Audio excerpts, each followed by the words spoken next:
Goeiemôre. Lekker om almal van julle te sien. So in die tussen winter, somer, ons nie lekker seker aldag waar ons trek met dit nie, maar dis lekker om saam te wees. Lekker om net in die Here se teenwoordigheid te wees en dit saam te kan geniet. As jy laasweek nie hier was nie, het jy dit dalk gemis, maar ons het begin met 'n reeks wat ons noem Gemerk. En dis gemerk nie op 'n negatiewe manier, maar dis gemerk deur die heerlikheid van God, maak by His glory. En ons het begin praat in hierdie reeks, wil ons dit sin toe vat waar ons iets verstaan van wat is die commitment wat saam met dit gaan. Laasweek het ons gepraat oor jy's geroep. So wat is daai commitment wanneer die Here ons roep? Hy sê volg my. En ons wil vandag net so 'n vlak dieper sak wat dit betref en so 'n bietjie oor die gewig van daardie stelling kom praat, as ons sê ook ons is gegrond. Nou voordat ek net in die res van die preek inklim, wil ek die storie met julle deel. Baie jare gelede, toe ek nog baie hare gehad het, toe is ek en Renée op Bybelskool en ons dien in die jeug van ons kerk daardie tyd. En nou swat ek die eerste jaar en ek word geroep deur die pastoor. Ek's gesammens daar na sy huis toe, jy weet. En nou as jy daai tyd, as jy vir pastoor gaan kuier het, dan het jy jou beste maar aangetrek, jy weet, sommer das ook aangesit en maar net mooi netjies aangetrek. En so ons gaan kuier by hulle en ons word ingenooi en sommer dadelik deurgevat na die sitkamer toe.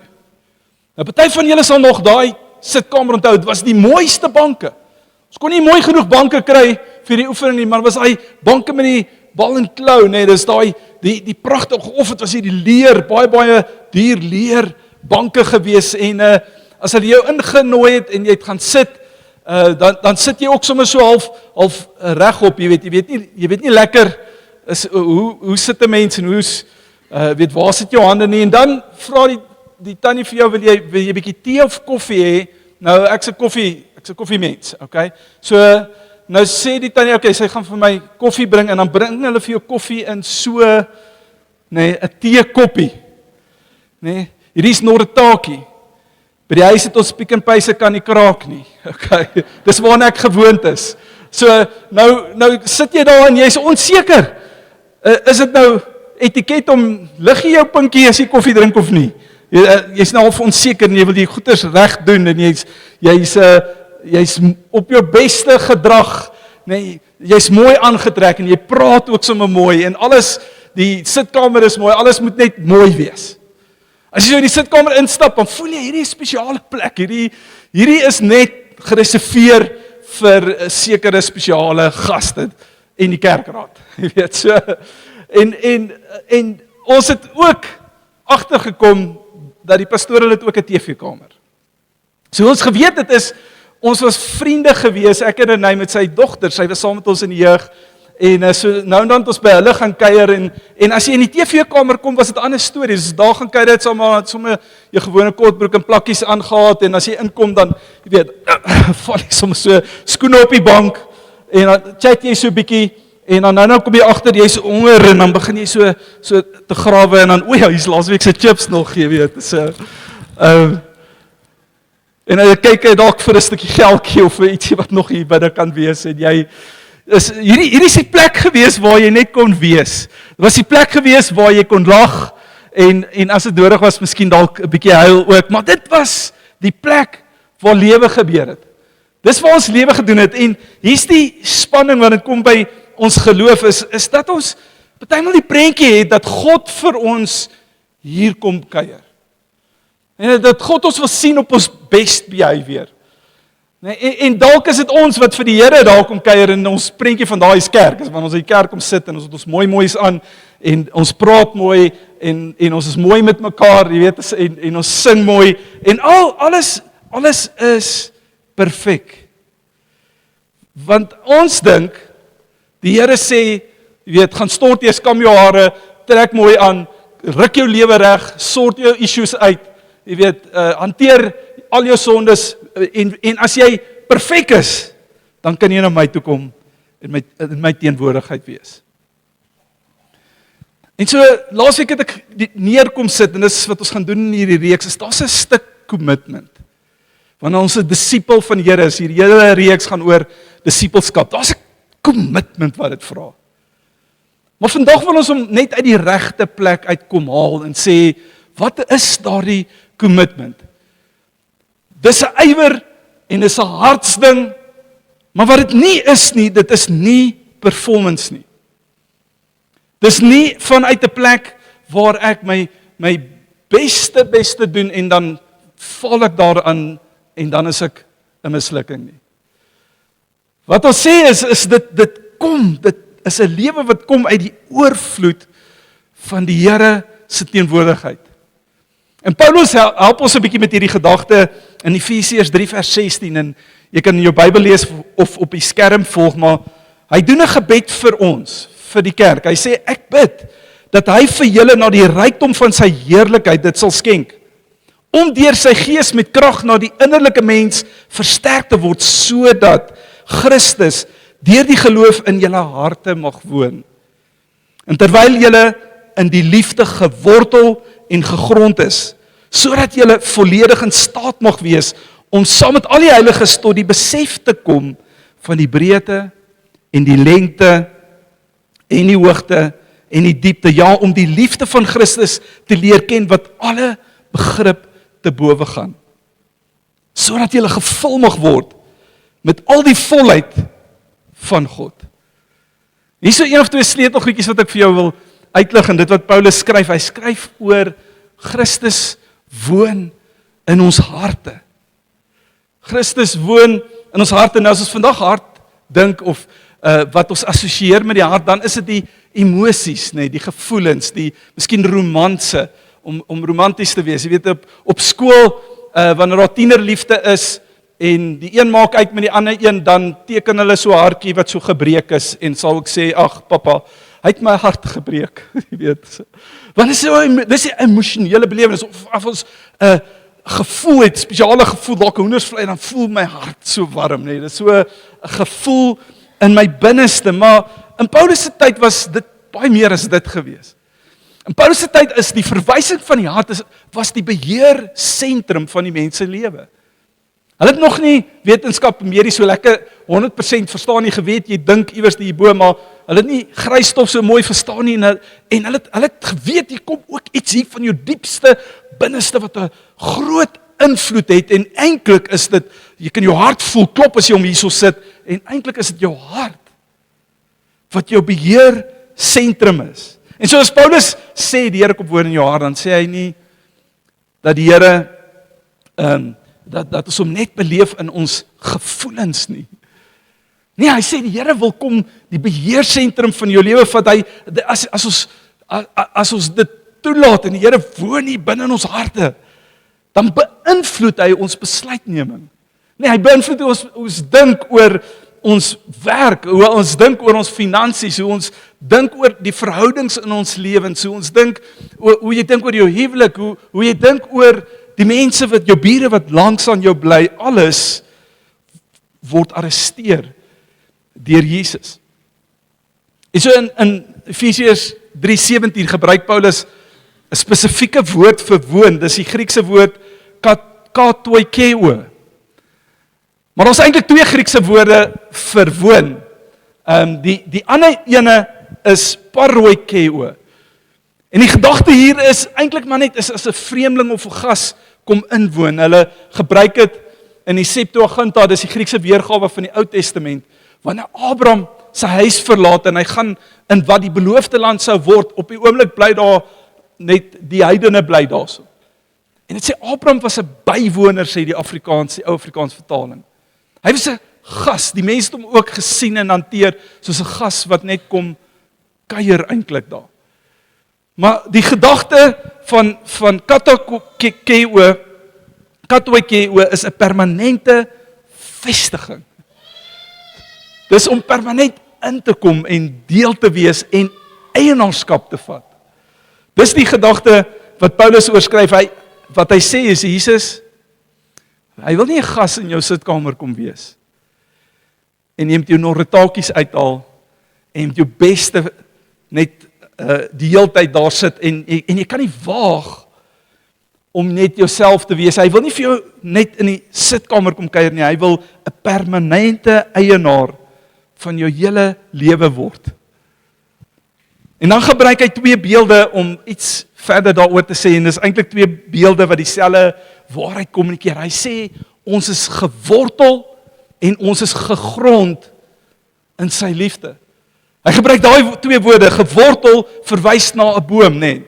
Soos die prentjie wat ek het gesê, die groot sterk boom met diep wortels wat diep in die grond geanker is, en dan gegrond is die gedagte van 'n gebou wat op 'n sterk fondasie staan, nê. Petrus het sê ons huise word nie op die sand gebou nie, ons bou op die rots van wie Jesus is.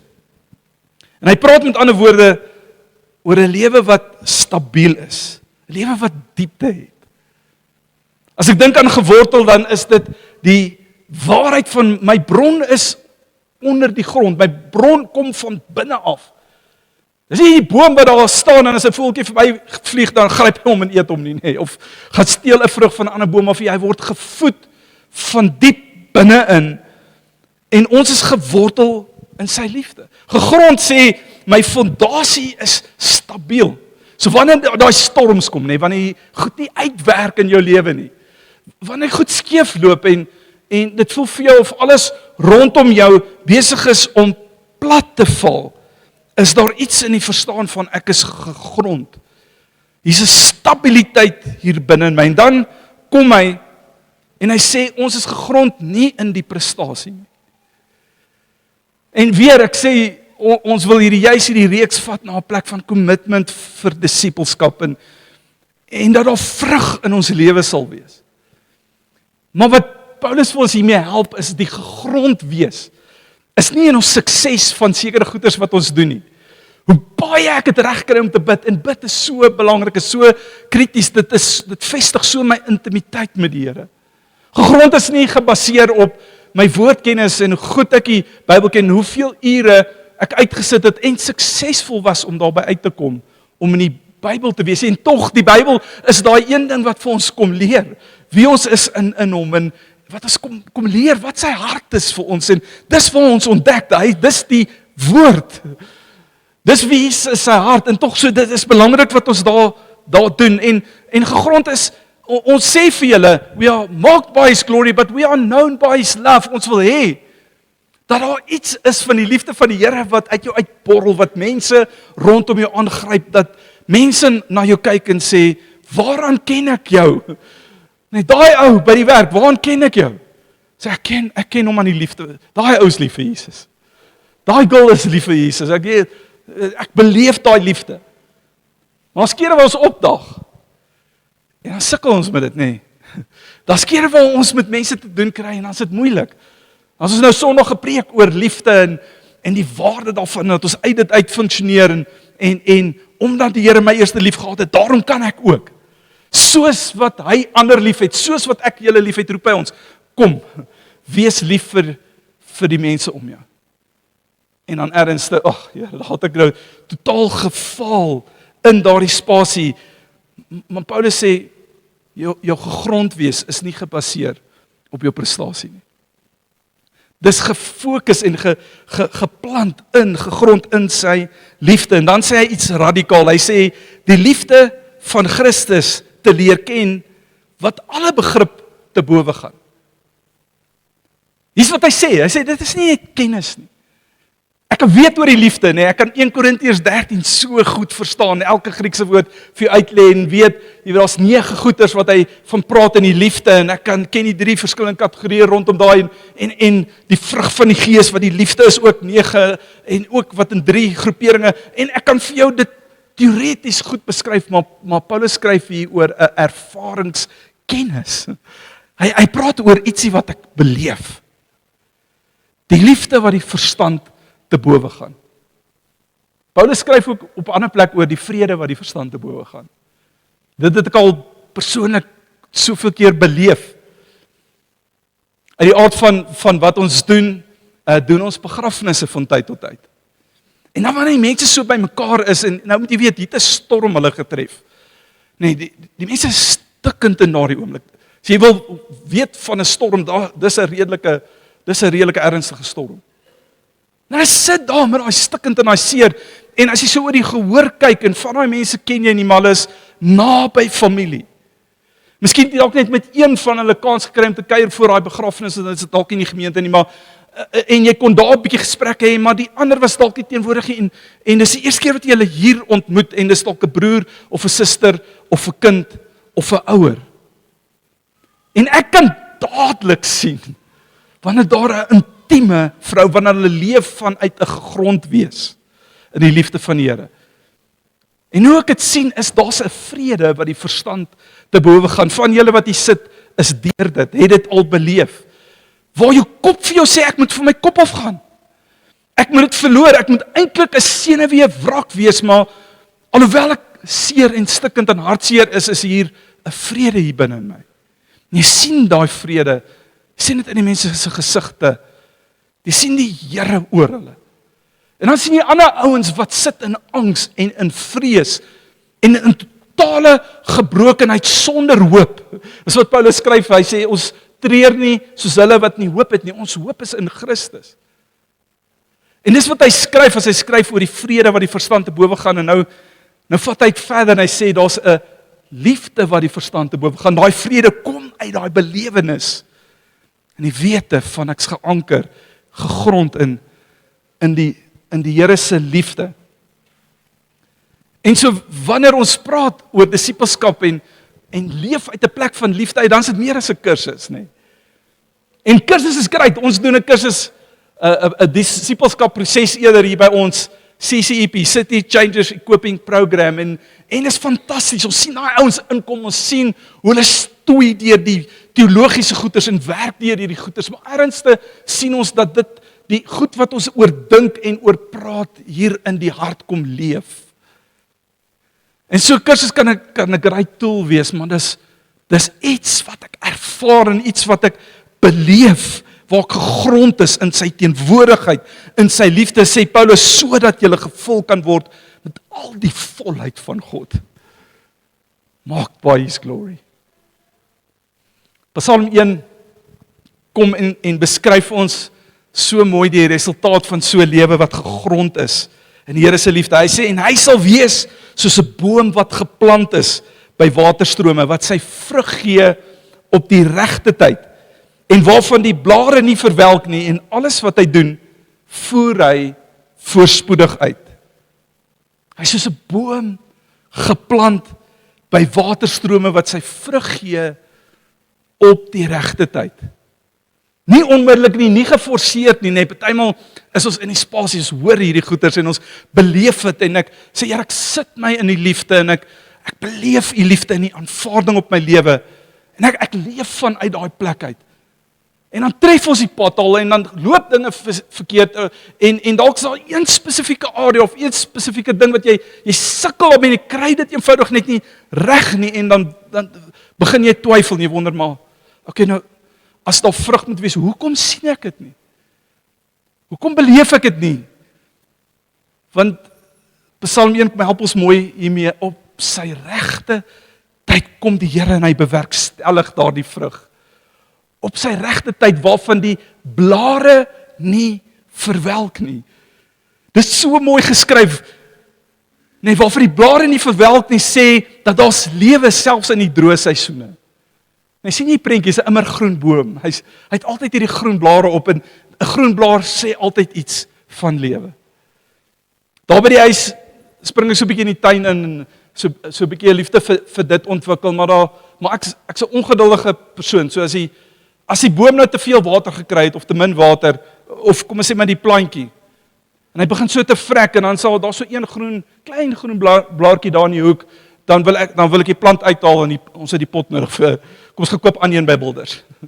Dan sê Renée vir my, los hom, sien jy hy groen blaartjie, ek sê ja, daar is net een groen blaartjie, sy sê, daar's 'n lewe, gee 'n kans vir herstel om te gebeur, daar's lewe. En dan skryf hy sê, alles wat hy doen, daai persoon wat geanker is, gegrond is, gewortel is, Alles wat hy doen, voer hy voorspoedig uit. Nee, dis nie omdat hy perfek is en alles reg kry altyd nie. Dis omdat die boom gewortel is en gegrond is in die regte plek. En so ons moeilikheid is, ons wil vanuit die sitkamer spasie, wil ons vrug probeer produseer, en dis moeilik. Nee, dis die plek waar ons moet presteer, dis die plek waar ons moet perform, en daar's moets en moenies. Daar's goed wat ek moet doen, en wanneer ek dit nie reg kry nie, dan voel dit vir my, ek's 'n mislukking, en dan gee ek op. En dan probeer ek nie, of ek vra nie die Here om my te kom help nie, want ek is teleurgesteld in myself. Maar disippelskap sê die Here, kom en hy sê, come and abide in me, kom woon in my, kom wees gegrond in my liefde, kom wees geanker, kom wees gewortel binne in my liefde. En dan kom hy in die deurmekaar van ons lewens, kom ek krap net gou die perfeksioniste op vir 'n oomblik, hè. Is hier in die deurmekaar van my lewe, in die deurmekaar van my gebedslewe. Seker ek weet nie hoe om te bid nie. Ek bid nie reg nie. Nee, in die deurmekaar van my verstaan van woord. Ek sukkel om by die Bybel uit te kom, of ek sukkel om sekere goeters te verstaan. In die deurmekaar van my emosies. Dawid was daai ou gewees wat sy emosies so vir die Here kon wys. Nee, Here, ek's teleurgesteld. Here, ek het seer. Here, ek verstaan nie hierdie nie. Here, ek's kwaad vir U. U het nie daai gebed beantwoord nie. U het nie deurgekom. U het nie vir my 'n antwoord gegee nie. U het net stil gebly. Dawid was daai ou wat kon eerlik wees in daai emosie. Hy sou vir die Here sê, Here, hoe lank nog gaan my vyande hierdie doen? Hoe lank nog gaan dit skeefloop? Hoe lank nog gaan ek in hierdie plek wees? Op 'n ander plek skryf hy sê, waarom het U aangesig van my al weggedraai? Waarom verberg U Uself van my? Wie wat sê hy vir die Here? Here, hoekom drop U my? Hoekom drop U my? En hoeveel keer is ek en jy nie in daai spasie wat dit die gevoel en belewenis is nie, maar dan kom sit ons hier baie mooi en jy weet ek probeer maar daai gevoel wegsteek en sê onse Vader wat in die hemel is. Maar eintlik hier binnekant breek my hart want ek verstaan nie. En ek is stikkend en my lewe is deurmekaar. En ek stoei met die Here en wat Paulus hier skryf is die Here wil langs ons kom sit, by ons kom sit. Hy is binne in ons, hy woon in ons wese. En hy sê kom ek lei jou. Kom ek disipel jou. Kom ek vat jou op hierdie journey, want dis wat presies met Dawid gebeur het in al hierdie moeilikheid. Ons kyk na Dawid en ons sien 'n groot figuur in die Bybel. Hy is die magtige koning gewees wat die reus verslaan het. Tot vandag toe nog as die Jode terugkyk, was dit die pinnacle, die hoogtepunt van Israel se koninkryk, Israel as 'n koninkryk. Maar Dawid het soveel areas gehad waarin hy gefaal het, in sy huwelik, in sy hele huishouding, nee, sy eie seun Absalom wou hom doodmaak. Hy het so gesukkel in sekere areas. Maar weet jy wat hy altyd gedoen? Hy kom na die Here en sê ek slaan my oë op na die berge. Sien die frustrasie? Ek slaan my oë op na die berge. Waar sal my hulp tog vandaan kom? En dan help hy homself reg. My hulp is van die Here wat hemel en aarde gemaak het. As hy voor die reus staan en sê hy kom nie na jou toe met 'n swaard en 'n spies nie. Kom nie na jou toe met performance nie. Kom nie na jou toe met die krag wat ek het nie. Saul vir hom sy kleed wil gee, sy armor wil gee en sê hy vir hom, ek het dit nie nodig nie. Ek kom in die naam van die Here. Hy het iets verstaan. Daar het iets verstaan van die liefde van die Here en dan sit hy hier in die deurmekaar van sy lewe, in die stikkend van sy lewe, in sy mislukkings en met sy vrese en sy suksesse. En hy sit hier en hy beleef die Here se liefde en dan skryf hy, die Here is my herder.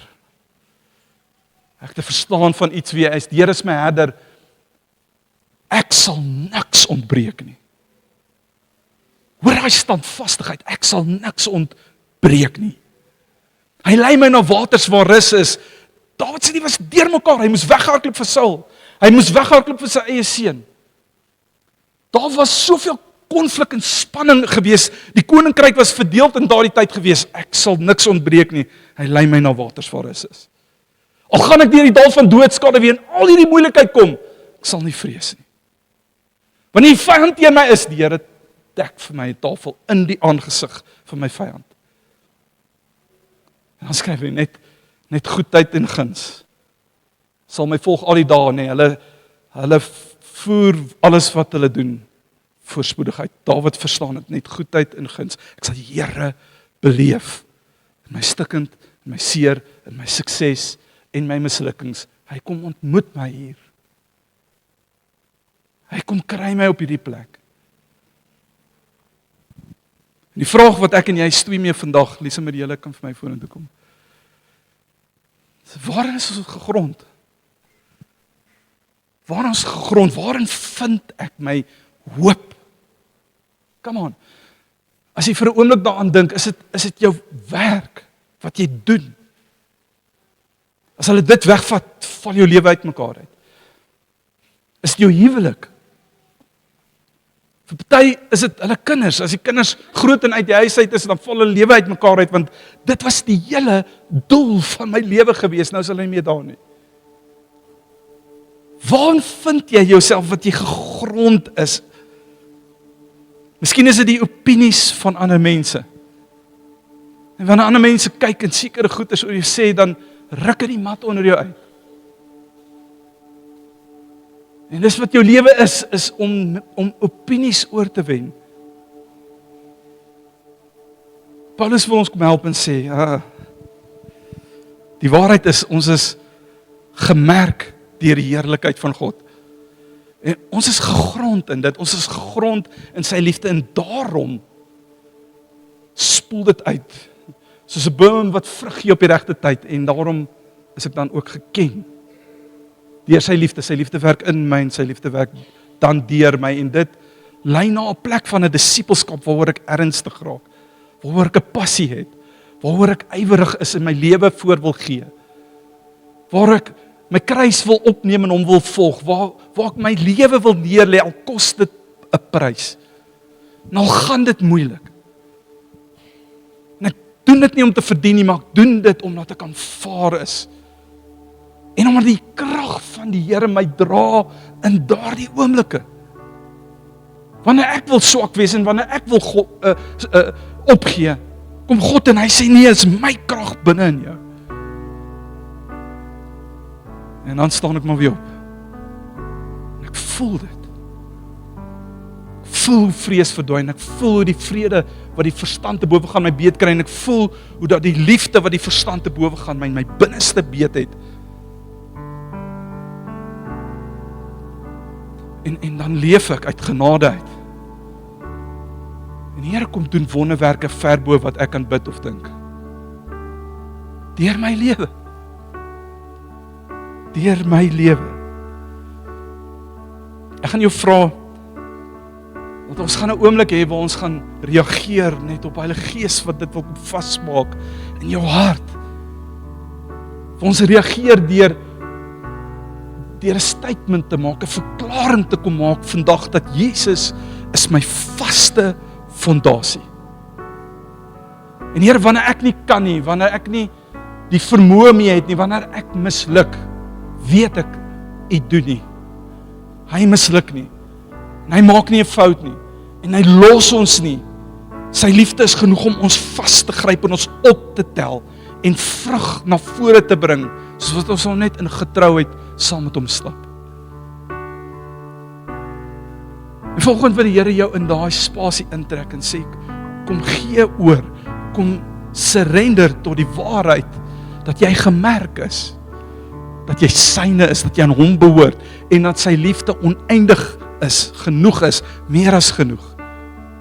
Dis jou anker. En dit is jy gewortel.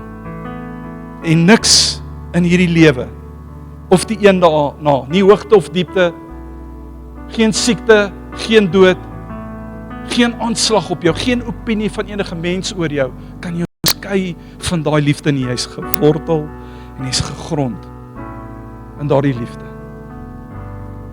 Vader, ek bid dat hierdie waarheid in hierdie oomblik harte sal beetkry, dat daar 'n openbaring sal wees wat ons vanuit 'n openbaringskennis, vanuit 'n openbaringservaring van u liefde sal uitleef, ons wandel saam met u, ons disippelskap, ons roeping tot 'n hoë roeping. Ons nie sal opgee nie.